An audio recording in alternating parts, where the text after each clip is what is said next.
സഫലമെൻ ജന്മം. അക്ഷരങ്ങളെ, പുസ്തകങ്ങളെ സ്നേഹിക്കുവാൻ മാത്രമറിയുന്നൊരെൻ്റെ ഈ ജന്മം എത്ര സഫലമാണെന്ന് തിരിച്ചറിയുന്നു ഞാൻ.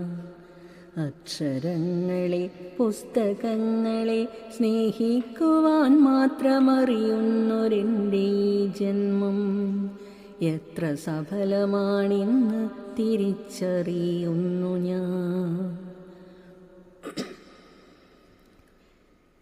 ഏകാന്തത തൻ തടവറയിൽ ഉമ്മറത്തിണ്ണയിലിരുന്നു കൊണ്ടെത്രയോ പുസ്തകങ്ങൾ വായിച്ചു ഞാൻ.